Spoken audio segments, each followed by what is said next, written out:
दोस्तों, जीवन में सफलता कभी भी पक्की नहीं होती और असफलता कभी भी अंतिम नहीं होती। इसलिए आप अपनी कोशिश तब तक जारी रखें जब तक आपकी जीत एक इतिहास या फिर एक मिसाल ना बन जाए। जो भी आप काम करते हैं उसमें अपनी पूरी ऊर्जा झोंकें, जिससे कि आपको 100% जब आप अपनी एफ़र्ट लगाएंगे तो आपको आउटपुट ज़रूर मिलेगा। कभी भी निराश ना हो, हताश ना हो, निगेटिव थाट अपने अंदर नहीं आने दें और उससे जो है पॉजिटिविटी हमेशा बरकरार रखें। तो दोस्तों नमस्कार, स्वागत है आपका आज यूनिवर्स क्लासेज में। कैसे आप सभी? आई होप आप शानदार होंगे और आपकी तैयारी बिल्कुल शानदार तरीके से, धारदार तरीके से चल रही होगी। चलिए आज बात करते हैं टीजीटी और पीजीटी एलटी ग्रेड के लिए भूगोल की प्रैक्टिस सेट की, जो कि रोज़ सुबह 10 बजे होती है। तो आप सुबह 10 बजे ज़रूर विजिट करें और प्रैक्टिस सेट को फॉलो करके आप अपनी तैयारी को सुनिश्चित करें और तैयारी अच्छी करें। यदि आपको कंप्लीट प्लेलिस्ट फॉलो करनी है तो आपको डिस्क्रिप्शन में और कमेंट बॉक्स में पिन किया हुआ आपको एक लिंक मिलेगा, जहां से आप टीजीटी, पीजीटी और एलटी ग्रेड के लिए पूरी की पूरी प्लेलिस्ट फॉलो करके आप कंप्लीट तैयारी अपनी कर सकते हैं। तो चलिए देखते हैं आज के इस महत्वपूर्ण सेशन में। उससे पहले आपसे एक रिक्वेस्ट है कि यदि आप चैनल पर पहली बार विजिट कर रहे हैं तो सब्सक्राइब जरूर करें, बेल आइकन प्रेस करें, जिससे कि आपको नोटिफिकेशन मिल पाए समय पर और आप अपनी समय पर प्रैक्टिस कर पाएँ। चलिए देखते हैं महत्वपूर्ण सेशन में। पहला क्वेश्चन लेते हैं। किसने कहा है कि वनस्पति जलवायु का सही मापदंड है? थानथ्वेट, कोपेन, स्टाम्प या फिर ट्रिवार्था ने? तो यह कहा है कोपेन ने। बी ऑप्शन करेक्ट हो जाएगा। निम्न में से कौन गतिज है? विषुवत रेखी निम्न वायुदाब पेटी, उपोष्ण कटिबंधी उच्च वायुदाब पेटी, ध्रुवीय उच्च दाब या फिर इनमें से कोई नहीं? तो क्या है, पूछा क्या गया है? पूछा गया है निम्न में से कौन गतिज है? तो जो उपोष्ण कटिबंधी उच्च वायुदाब पेटी है वही गतिज है। बी ऑप्शन बिल्कुल करेक्ट हो जाएगा। पृथ्वी पर एकमात्र वास्तविक रूप से अनवरत दाब कटिबंध है दक्षिणी गोलार्ध उपोष्ण उच्च, उत्तरी गोलार्ध उपोष्ण उच्च, विषुवती निम्न या फिर दक्षिणी गोलार्ध में उपध्रुवी निम्न। तो कौन सा है एकमात्र दाब कटिबंध? वो है दक्षिणी गोलार्ध में उपध्रुवी निम्न। आग्नेय चट्टानों के संबंध में निम्न दिए गए निम्नलिखित कथनों पर विचार करना है। ये चट्टानें रवेदार होती हैं, इसमें जीवाश्म नहीं पाए जाते हैं, ग्रेनाइट एक आग्नेय चट्टान है। उपयुक्त दिए गए कथनों में से सत्य कथन का चुनाव करना है। सभी कथन सही हैं, 1 और 2 सही हैं, 2 और 3 सही हैं, या फिर 1 और 2 सही हैं। इसमें बताना है सही कौन सा है। तो आग्नेय चट्टान का निर्माण पिघले हुए मैग्मा एवं लावा के ठंडा होने एवं जमने के फलस्वरूप होता है। फिर से सुनिए, आग्नेय चट्टान जो निर्माण होता है वो मैग्मा एवं लावा के ठंडा होने एवं जमने के उपरांत होता है। और आग्नेय चट्टान रवेदार एवं दानेदार होती हैं, परंतु आग्नेय चट्टान में परतें एवं जीवाश्म नहीं पाए जाते हैं। इसमें जीवाश्म और परत नहीं पाए जाते हैं, रवेदार और दानेदार होती हैं। ग्रेनाइट एक क्या है? आग्नेय चट्टान है। ये भी सही है, यानी कि पहला भी सही है, दूसरा भी सही है और तीसरा भी सही है, यानी कि इसमें तीनों कथन क्या हैं? सही है। निम्नलिखित में से कौन चापाकार डेल्टा का उदाहरण है? नाइजर डेल्टा, मैकेंजी डेल्टा, ओब डेल्टा या फिर Mississippi delta?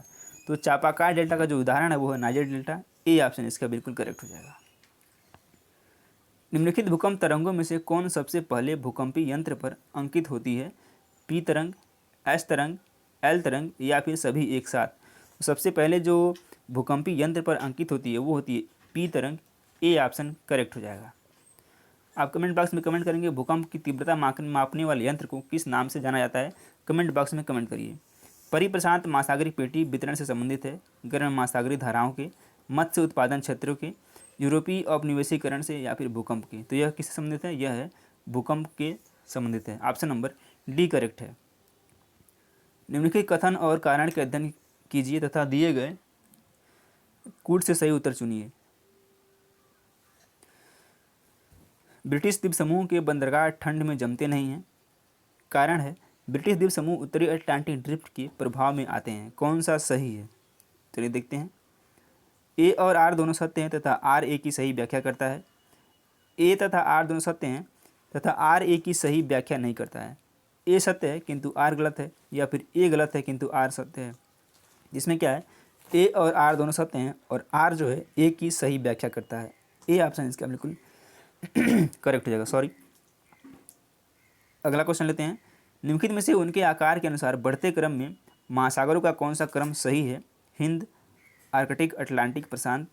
Arctic, Hind, Atlantic या फिर प्रशांत। प्रशांत, अटलांटिक, हिंद और आर्कटिक। तो जो कौन सा क्रम सही है बढ़ते क्रम में? आर्कटिक, हिंद, अटलांटिक और प्रशांत। बी ऑप्शन इसका बिल्कुल करेक्ट आंसर है। प्रवाल भित्ति के निर्माण से संबंधित अवतरण के सिद्धांत के प्रतिपादक कौन थे? मरे, आगासीज, सेम्पर या फिर डार्विन। तो कौन थे? ये थे डार्विन। डी ऑप्शन इसका बिल्कुल करेक्ट हो जाएगा। अगला क्वेश्चन लेते हैं। महासागरीय जल में सर्वाधिक लवणता की मात्रा निम्नलिखित में से किस कटिबंध में पाई जाती है? भूमध्यरेखी, अयनवर्ती, शीतोष्णकटिबंधी या फिर उच्च ध्रुवी। तो कहाँ पाई जाती है? यह पाई जाती है अयनवर्ती में। बी ऑप्शन इसका बिल्कुल करेक्ट हो जाएगा। महासागरीय जल में सर्वाधिक लवणता जो होती है अयनवर्ती क्षेत्र में ही पाई जाती है। अयनवर्ती क्षेत्र में तीव्र वाष्पीकरण और निम्न आर्द्रता के कारण सागरीय लवणता की अधिकता है। इसके विपरीत भूमध्यरेखीय क्षेत्रों में तीव्र वर्षा और उच्च आर्द्रता के कारण सागरीय लवणता की मात्रा कम होती है। चलिए अगला क्वेश्चन लेते हैं। जिस दिन सूर्य पृथ्वी के सबसे निकट होता है उसे कहा जाता है ऑफशोर यानी कि अफेलियन, उपसौर यानी कि पेरीहेलियन, अपभू या फिर उपभू। तो जिस दिन पृथ्वी के सर्वाधिक निकट होता है सूर्य उसे बोलते हैं उपसौर, यानी कि बी ऑप्शन करेक्ट है, जिसे पेरीहेलियन बोलते हैं। ये होता है, ये होता है 3 जनवरी को। और जिस दिन सबसे दूर होता है उसे बोलते हैं अपसौर, ये होता है 4 जुलाई को। ये याद रखेंगे आप, इंपॉर्टेंट क्वेश्चन है, कई बार टीजीटी और पीजीटी में पूछा गया है। तो जब दूर होगा यानी कि सबसे पहले आप याद रखेंगे कि उपसौर यानी कि समीप वाला कब होता है? 3 जनवरी को। सबसे पहले 3 जनवरी आता है और दूर, इसके बाद दूर आएगा 4 जुलाई, तो 4 जुलाई को दूर रहेगा। चलिए अगला क्वेश्चन लेते हैं। ग्रहाणु परिकल्पना किसने प्रस्तुत किया था? थॉमस चैम्बरलिन और फॉरेस्ट मोल्टन ने, जेम्स जीन और चैम्बरलिन ने, ऑटो स्टिग्लर और फॉरेस्ट मोल्टन ने, या फिर विलियम मैकक्री और थॉमस चैम्बरलिन ने। तो किसने किया था? थॉमस चैम्बरलिन और फॉरेस्ट मोल्टन ने। ए ऑप्शन बिल्कुल करेक्ट हो जाएगा। 21 मार्च और 23 सितंबर को उच्चतम सूर्यताप प्राप्त होता है कर्क रेखा पर, भूमध्य रेखा पर, मकर रेखा पर या फिर उपयुक्त सभी पर। तो ये कहाँ होता है? यह होता है भूमध्य रेखा पर। ऑप्शन नंबर बी बिल्कुल करेक्ट हो जाएगा। मध्य प्रशांत महासागर से गुजरने वाली अंतर्राष्ट्रीय तिथि से रेखा सामान्यतः कितने डिग्री का अनुसरण करती है? 180 डिग्री देशांतर, 0 डिग्री देशांतर, 40 डिग्री पश्चिमी देशांतर या फिर 90 डिग्री देशांतर। तो ये कितना करती है? 180 डिग्री देशांतर का अनुसरण करती है। ए ऑप्शन इसका बिल्कुल सही आंसर है। डायमंड रिंग की घटना देखी गई है पूर्ण सौर ग्रहण की शुरुआत में, पूर्ण सौर ग्रहण के अंत में, केवल परिधीय क्षेत्रों की समग्रता निशान के साथ या फिर केवल केंद्रीय क्षेत्र की समग्रता निशान के साथ। तो ये देखी गई है पूर्ण सौर ग्रहण की शुरुआत में। ए ऑप्शन करेक्ट हो जाएगा। पिछले 2 दशकों से कौन सा महाद्वीप अधिकतम जनसंख्या वृद्धि दर दर्शा रहा है? यूरोप, एशिया, अफ्रीका या फिर दक्षिण अमेरिका। तो कौन सा दर्शा रहा है? अफ्रीका दर्शा रहा है। सी ऑप्शन करेक्ट हो जाएगा। निम्नलिखित मानकों में से कौन मानव प्रजाति के वर्गीकरण में प्रयुक्त नहीं होता है? आँखें, नाक, कान या फिर बाल या केस। तो कौन सा प्रयुक्त नहीं होता है? मानव प्रजातियों का वर्गीकरण विभिन्न मानव शास्त्रियों ने भिन्न भिन्न आधारों पर किया है। मानव प्रजातियों के वर्गीकरण के लिए प्रमुख आधार हैं शरीर का कद, कपाल का आधार, बालों की बनावट, नासिका की आकृति, कपालधारिता, रंग या वर्ण, मुखाकृति एवं अन्य लक्षण मानव प्रजातियों के वर्गीकरण कान के आधार नहीं बनाए, यानी कि मुखाकृति और कान नहीं बनाए गए हैं, यानी कि सी ऑप्शन करेक्ट हो जाएगा। निम्नलिखित में से कौन सी जनजाति पशुचारण से संबंधित है? मसाई, एस्किमो, पिग्मी या फिर बुशमैन। तो पशुचारण से जो रिलेटेड है वो है मसाई। ए ऑप्शन इसका बिल्कुल करेक्ट हो जाएगा। और यह पूर्वी अफ्रीका की उच्च भूमि पर रहते हैं, यानी कि पूर्वी अफ्रीका में ये पाए जाते हैं। कौन विद्वान जलवायु को ही मानव संस्कृति का कारक और घोतक बताया है? विडाल डीला ब्लास, हटिंगटन, सैम्पुल या फिर हार्टसोन। तो यह बताया हटिंगटन ने। डी ऑप्शन इसका बिल्कुल करेक्ट है। निम्नलिखित फ्रांसीसी भूगोलविदों में किसने मानव भूगोल में संभववादी विचारधारा को सर्वप्रथम स्वीकार किया था? ब्लास, ब्रून्स, सोरे या फिर डिमांजिया ने। तो किसने किया था स्वीकार सबसे पहले? यह क्या था? ब्लास ने। ऑप्शन नंबर ए इसका बिल्कुल करेक्ट आंसर है। एक तरफ दिया जनजाति और एक तरफ दिया क्षेत्र, कौन से जनजाति किस क्षेत्र में रहती है उसको मिलाना है। पिग्मी, पिग्मी कहाँ रहते हैं, ये रहते हैं कांगो बेसिन में। मसाई, तो मसाई पाए जाते हैं केन्या एवं तंजानिया में। टूटसिम, टूटसिम पाए जाते हैं मध्य अफ्रीका में। और बुशमैन कालाहारी मरुस्थल। ए का 2, बी का 3, ए का 2, बी का 3, ऑप्शन नंबर बी में दिया गया है और ये बी ही इसका बिल्कुल करेक्ट आंसर है। छत्तीसगढ़ में कोरबा का महत्व क्या है, एल्युमिनियम उद्योग के कारण, तांबा धातु के कारण, अभ्रक के कारण या फिर इस्पात उद्योग के कारण। तो इसका जो महत्व है वो है एल्युमिनियम उद्योग के कारण, ऑप्शन नंबर ए इसका बिल्कुल करेक्ट आंसर है। भारत और पाकिस्तान के बीच सीमा का निर्धारण किस समझौते के आधार पर किया गया था, रेडक्लिफ, मैकमोहन, डूरंड या फिर कर्जन। तो यह किया गया था रेडक्लिफ के द्वारा, ऑप्शन नंबर ए करेक्ट हो जाएगा। आप कमेंट बॉक्स में कमेंट करेंगे भारत और चीन के बीच की रेखा का नाम क्या है। सुमिलित करना एक तरफ दिया है मृदा का क्षेत्र, मृदा, और एक तरफ दिया है उसका क्षेत्र। तो कौन सा जो है सुमिलित है इसमें बताना है आपको है। तो जो लाल मृदा है उसका क्षेत्र कितना है,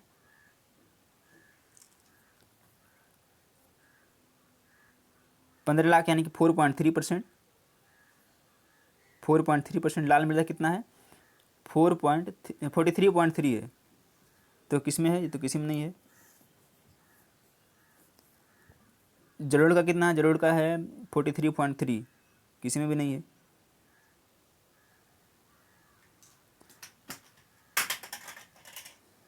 लाल का है 1.85, 18.8%। इसका जो करेक्ट आंसर हो जाएगा वो हो जाएगा आपका सी हो जाएगा। आप इसको मैच कर लीजिएगा और कमेंट बॉक्स में कमेंट करिएगा। निम्नलिखित में से किस नदी का उद्गम स्थल भारत में है, सिंधु, सतलज, ब्रह्मपुत्र या फिर ब्यास। तो किसका है, ब्यास का है, डी ऑप्शन करेक्ट है। 110 डिग्री चैनल द्वारा विभाजित द्वीप समूह है, अमीनी द्वीप व मिनिकॉय द्वीप, मिनिकॉय द्वीप व काना मोरे द्वीप, अमीनी द्वीप व काना मोरे द्वीप या फिर ग्रेट निकोबार व लिटिल निकोबार द्वीप। तो कौन सा है, यह है आपका अमीनी द्वीप व काना मोरे द्वीप, सी ऑप्शन इसका बिल्कुल करेक्ट है।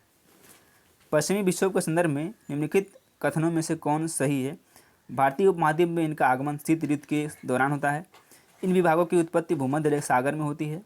तो कौन सा करेक्ट है, केवल एक, केवल दो, एक और दोनों, या फिर दोनों सही नहीं है। तो कौन सा है, दोनों सही नहीं है, डी ऑप्शन करेक्ट है।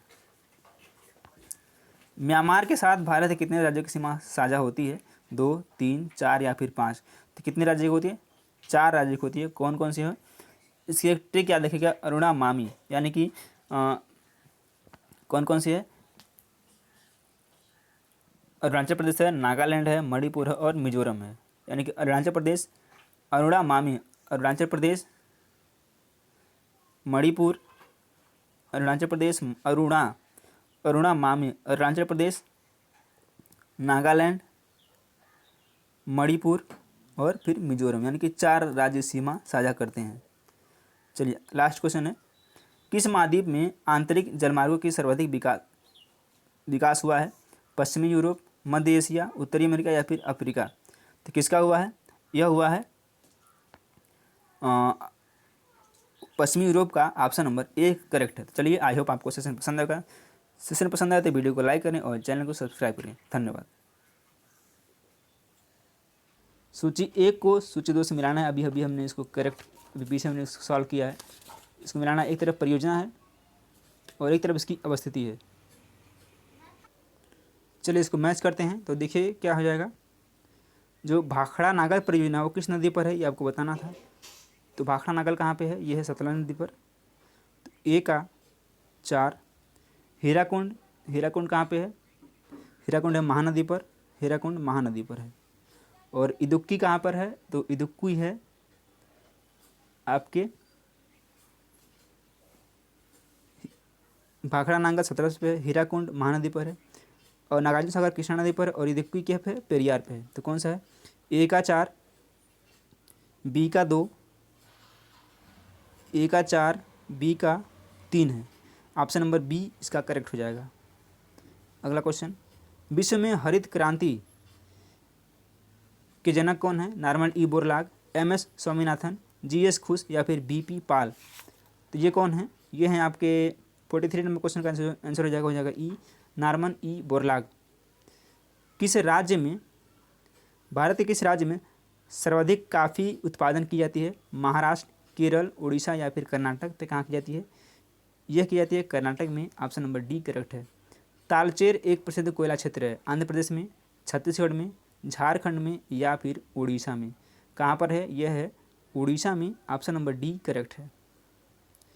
यदि पृथ्वी की घूर्णन गति न हो तो इसका परिणाम यह होगा कि दिन और रात का चक्र नहीं होगा, केवल एक ऋतु होगी, सूर्योदय और सूर्यास्त नहीं होगा।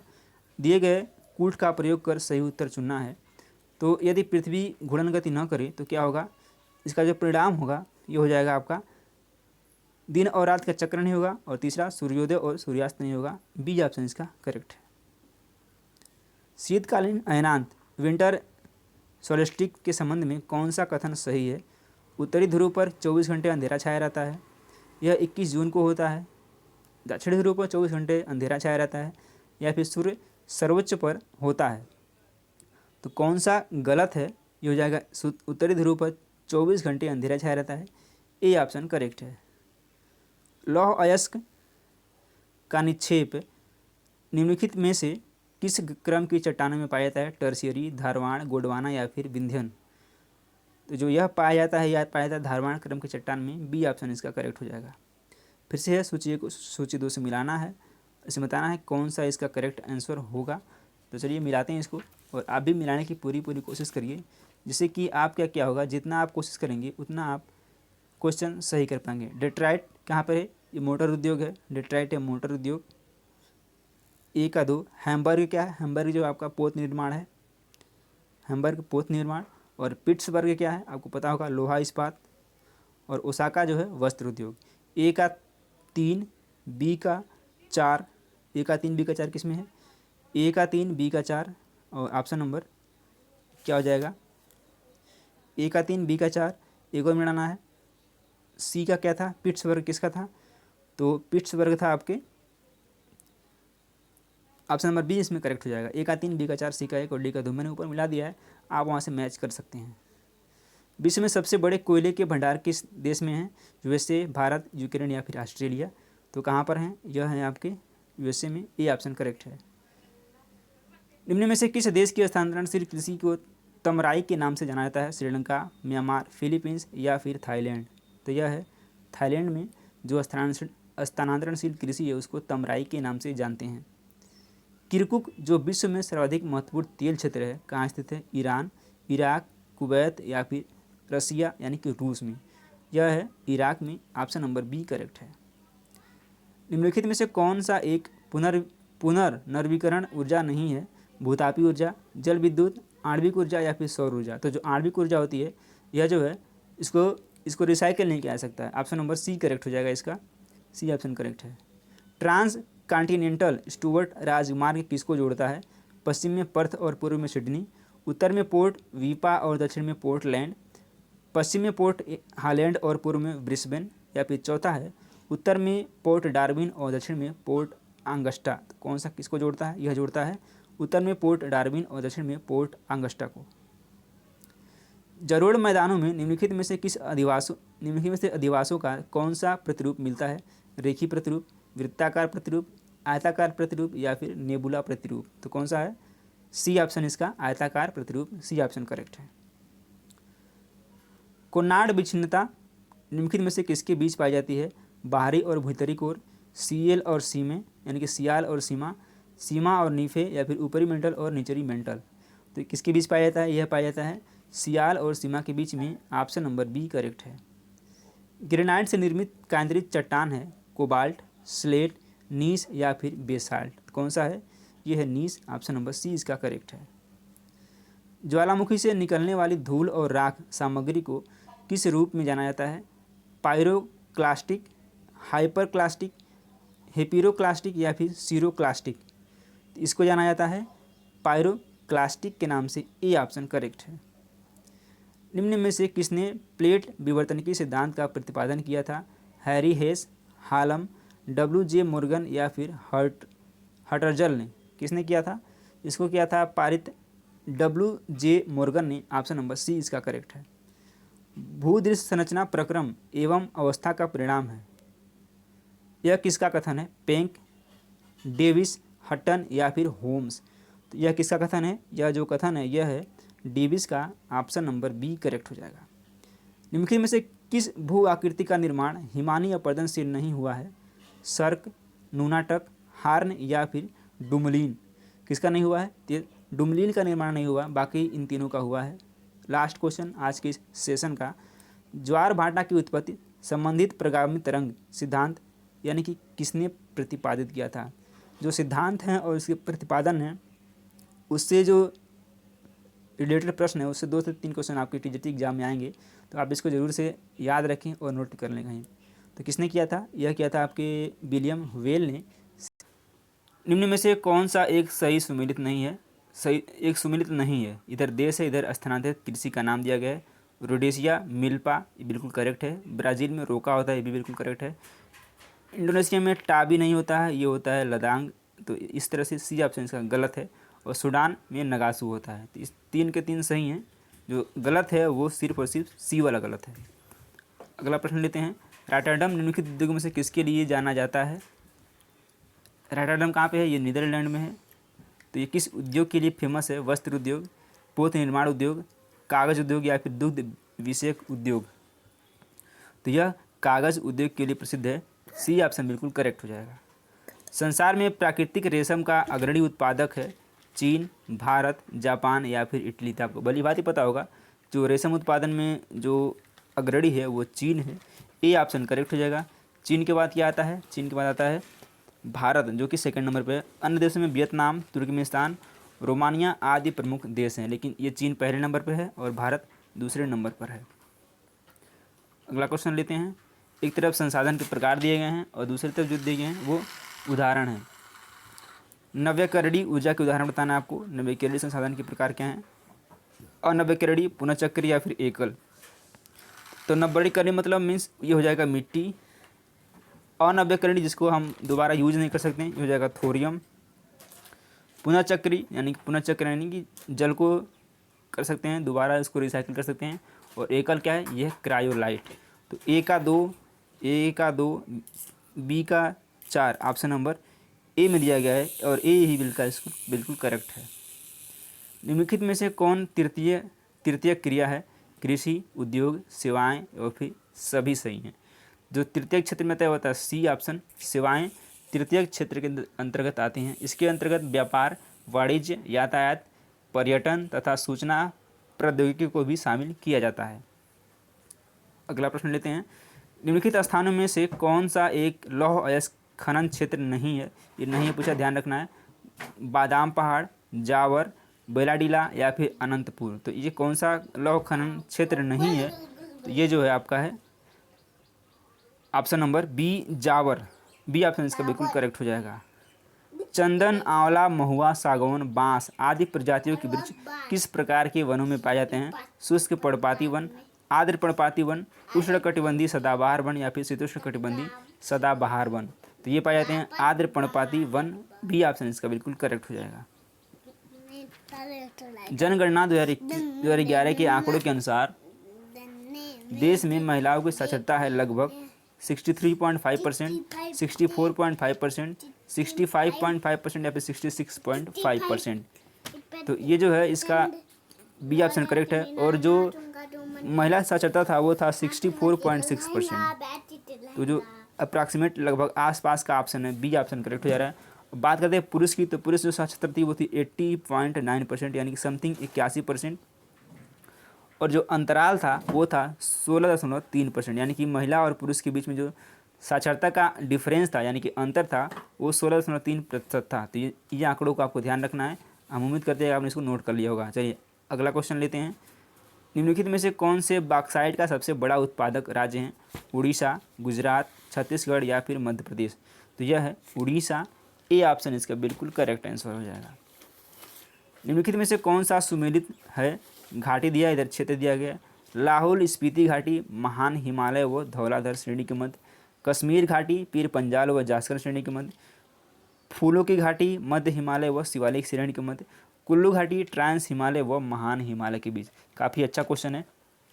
तो जो कश्मीर घाटी है वह ये पहला है, देखने के अनुसार इसका करेक्ट ऑप्शन हो जाएगा। तो इसका है ए ऑप्शन इसका बिल्कुल करेक्ट हो जाएगा। सॉरी, बी ऑप्शन इसका बिल्कुल करेक्ट हो जाएगा। कश्मीर घाटी पीर पंजाल व जास्कर श्रेणी के मध्य स्थित है। आइए कुछ और देखते हैं। लाहौल स्पीति जो घाटी है वो महान व मध्य हिमालय के बीच स्थित है। लाहौल स्पीति घाटी महान व मध्य हिमालय के बीच स्थित है। और उसके बाद फूलों की घाटी महान व मध्य हिमालय के बीच है। और एक है तक कुल्लू घाटी जो कि महान हिमालय व धौलाधर श्रेणी की मध्य स्थित है कुल्लू घाटी। तो इसका ऑप्शन नंबर बी करेक्ट हो जाएगा। अगला प्रश्न लेते हैं। नीचे दो कथन दिए गए हैं, एक कथन ए और दूसरे को कारण आर नाम दिया गया है। इसमें से बताना है कि कौन सा करेक्ट हो जाएगा। विषुवत क्षेत्र वर्ष भर वर्षा प्राप्त करते हैं। विषुवत क्षेत्र में उच्च आर्द्रता एवं उच्च तापमान संवहनी वर्षा उत्पन्न करते हैं। इसमें कौन सा बताना है। ए सही है परंतु आर गलत है। ए गलत है परंतु आर सही है। ए और आर दोनों सही हैं परंतु आर एक की सही व्याख्या नहीं है। या फिर डी ऑप्शन है, ए और आर दोनों सही हैं और आर एक की सही व्याख्या है। तो इसका डी ऑप्शन बिल्कुल करेक्ट है। ए और आर दोनों सही हैं और आर एक ही सही व्याख्या करता है। जाड़े की वर्षा विशेषता किसकी है। भूमध्य सागरीय प्रदेशों की, मानसून प्रदेश की, मरुस्थलीय प्रदेश की या फिर भूमध्य सागरीय प्रदेश की। तो जाड़े की जो वर्षा है वो भूमध्य सागरीय प्रदेश की प्रमुख विशेषता है। ए ऑप्शन इसका बिल्कुल करेक्ट हो जाएगा। उष्णकटिबंधीय चक्रवात में सबसे तेज पवनें सामान्यतः अंकित की जाती हैं सम्मुख दाहिने वृत्त चतुर्थांश में, सम्मुख बाएं वृत्त चतुर्थांश में, पृष्ठ दाहिने व चतुर्थांश में या फिर पृष्ठ बाएं वृत्त चतुर्थांश में। तो ये कहाँ पाई जाती हैं। सम्मुख दाहिने वृत्त चतुर्थांश में। ऑप्शन नंबर ए बिल्कुल करेक्ट है। निम्न में से कौन सा प्राकृतिक प्रदेश केवल उत्तरी गोलार्ध में ही पाया जाता है। भूमध्य सागरीय, स्टेपी, टैगा या फिर उष्णकटिबंधीय मरुस्थल। इसका करेक्ट ऑप्शन है सी ऑप्शन बिल्कुल करेक्ट हो जाएगा। विश्व के कौन से क्षेत्रों में न्यूनतम वार्षिक तापांतर होता है। उष्णकटिबंधीय क्षेत्रों में, शीतोष्ण क्षेत्रों में, ध्रुवीय क्षेत्रों में या फिर भूमध्य रेखीय क्षेत्रों में। तो जो न्यूनतम वार्षिक तापांतर होता है भूमध्य रेखीय क्षेत्रों में। ऑप्शन नंबर डी बिल्कुल सही है। वायुमंडल की निम्नलिखित परतों में कौन विद्युत चुंबकीय तरंगों को अपरिवर्तित कर देती है। क्षोभ मंडल, समताप मंडल, ओजोन मंडल या फिर आयन मंडल। तो कौन सी करती है। डी ऑप्शन आयन मंडल करती है। डी ऑप्शन इसका बिल्कुल करेक्ट है। महासागर में सर्वाधिक व्यापक अकार्बनिक पैलोजिक निक्षेप निम्नलिखित में से कौन सा है। लाल सिंधु पंख, रेडियो लारियन पंख निपंख, ज्वालामुखी धूलि या फिर चूना प्रधान सिंधु पंख। तो ये है लाल सिंधु पंख। ए ऑप्शन बिल्कुल करेक्ट है। Last question. संसार के सर्वाधिक महत्वपूर्ण मत्स्यन क्षेत्र उन क्षेत्रों में पाए जाते हैं जहां उष्ण तथा शीत वायुमंडलीय धाराएं मिलती हैं। बी है नदियां सागरों में प्रचुर मात्रा में ताज़ा जल प्रवाहित करती हैं। या फिर सी उष्ण तथा शीत महासागरीय धाराएं मिलती हैं। या फिर चैलेंजर गर्त, ये इंपॉर्टेंट क्वेश्चन है, कहाँ स्थित है। प्रशांत महासागर में, हिंद महासागर में, अंध महासागर में या फिर उत्तरी ध्रुव सागर में। तो जो चैलेंजर गर्त है वो प्रशांत महासागर में स्थित है। ऑप्शन नंबर ए बिल्कुल सही है। और ये विश्व का सबसे गहरा गर्त चैलेंजर गर्त है या फिर इसी को मेरियाना गर्त भी कहते हैं, जो कि प्रशांत महासागर के मेरियाना आइलैंड के पूर्वी भाग में स्थित है। तो यदि आपको चैलेंजर गर्त ना मिले, मेरियाना मिले, तब भी आप इसको जरूर लगाएं। ग्रीनविच के 75 डिग्री पूर्व देशांतर का प्रति ध्रुवस्थ देशांतर है 105 डिग्री पूर्व, 105 डिग्री पश्चिम, 175 डिग्री पश्चिम या फिर 155 डिग्री पश्चिम। तो कौन सा है। ये आपका है 105 डिग्री पश्चिम। बी ऑप्शन बिल्कुल करेक्ट है। मानचित्र पर जानकारी की मात्रा निम्नलिखित में से किस पर निर्भर करती है। स्केल और अभिसामयिक संकेतों पर, मानचित्र के डिजाइन और रूपरेखा पर, प्रकाशक और इसकी कंपनी पर या फिर मानचित्र के रंग और छपाई की विधि पर। तो यह निर्भर करती है स्केल और अभिसामयिक संकेतों पर। ए ऑप्शन बिल्कुल करेक्ट हो जाएगा। जो मानचित्र की जो जानकारी होती है वह होती है मात्रा और स्केल की अभिसामयिक संकेतों पर निर्भर करती है। छोटे स्केल पर बने मानचित्रों में जानकारी की मात्रा अधिक होती है, यानी जो छोटे स्केल होते हैं उसमें जो जानकारी होती है वो ज़्यादा होती है, तथा बड़े मापनी पर बने मानचित्रों में अपेक्षाकृत कम सूचनाएं होती हैं। ठीक है, यह आपको ध्यान रखना है कि जो स्थान जहां भूकंपीय घटना सर्वप्रथम अनुभव किया जाता है कहलाता है केंद्र, अभिकेंद्र, कोर या फिर उपयुक्त में से कोई नहीं। तो जहाँ पे मान लीजिए पृथ्वी है, ठीक है, और ये लेयर हुआ, और जहाँ पे इसका जो केंद्र बनेगा, ठीक है, जहाँ सबसे पहले सूचना पता चलेगा उसको बोलेंगे अधिकेंद्र। ऑप्शन नंबर बी इसका करेक्ट हो जाएगा। अधिकतर पर्वत निर्माणकारी हलचलें उत्पन्न होती हैं पृथ्वी की आवरण परत में से, मेंटल में से, क्रूड में से या फिर एस्थेनोस्फीयर में से। तो ये जो उत्पन्न होती हैं एस्थेनोस्फीयर में से। डी ऑप्शन इसका बिल्कुल करेक्ट है। अपर्दन के सामान्य चक्र की अवधारणा की संकल्पना किसने दी थी? डेविस डब्ल्यू एम ने, पैंक डब्ल्यू ने, स्ट्राहलर ए ने या फिर थानबरी डब्ल्यू डी ने। तो किसने की थी? ये की थी option number A Davis W M ने। ऑप्शन नंबर ए बिल्कुल करेक्ट हो जाएगा। जब महासागरीय लहरें एवं धाराएं नदियों द्वारा निर्मित डेल्टा परिवर्तित एवं नष्ट कर दें तो परिणाम यानी कि स्वरूप अपक्षयित डेल्टा कहलाता है। रुंडित डेल्टा, परित्यक डेल्टा, ज्वारनात्मक डेल्टा या फिर चापाकार डेल्टा। तो यह कहलाता है रुंडित डेल्टा। डी ऑप्शन बिल्कुल ए ऑप्शन बिल्कुल करेक्ट हो जाएगा। अगला क्वेश्चन लेते हैं। पैन प्लेन शब्द का अर्थ है, ये आपको ध्यान रखना शब्द क्या है, पैन प्लेन। वातीय अपर्दन से निर्मित समतल सतह, नदी द्वारा निर्मित अपर्दनात्मक स्थल रूप, वृद्धाश्रम नदी चक्र द्वारा निर्मित समतल सतह या फिर मानवीय हस्तक्षेप निर्मित समतल सतह। तो ये क्या है? यह है नदी द्वारा निर्मित अपर्दनात्मक स्थल रूप। बी ऑप्शन इसका बिल्कुल करेक्ट है। नदी अपर्दन से विकसित भू आकृतियों का निम्नलिखित में से कौन सा सही क्रम है? तंग घाटी, तलहटी मैदान, बाढ़ी मैदान, डेल्टा। इसका ऑप्शन नंबर सी बिल्कुल करेक्ट हो जाएगा। सबसे पहले आएगा तंग घाटी, फिर तलहटी मैदान, फिर बाढ़ी मैदान, उसके बाद आएगा डेल्टा। बी ऑप्शन बिल्कुल इसका बिल्कुल करेक्ट हो जाएगा। फियार्ड तट रेखा निम्नलिखित के कारण निर्मित होती है? भू पृष्ठित अपर्दित तट का अधोगमन, हिमनदित तट का अधोगमन, नदी निक्षेप या फिर समुस्वी अपर्दन। तो यह जो निर्मित होता है हिमनदी तट द्वारा हिमनदी तट का अधोगमन। बी ऑप्शन इसका बिल्कुल करेक्ट है। निम्नलिखित में से कौन सा सुमेलित नहीं है? एक तरफ दर्रा दिया गया है, एक तरफ उसे सम्मिलित राज्य दिया गया है। थालघाट पूछा है कौन सा सुमेलित नहीं है, तो थालघाट कहाँ पे है? थालघाट है आपका महाराष्ट्र में। पालघाट गोवा, भोरघाट केरल और दीफू अरुणाचल प्रदेश। तो थालघाट करेक्ट है, महाराष्ट्र में है, और दीफू भी करेक्ट है। ये भी दीफू जो दर्रा है ये है अरुणाचल प्रदेश में। लेकिन जो पालघाट है और जो भोरघाट है, पालघाट कहाँ पे है? तो पालघाट जो है आपका है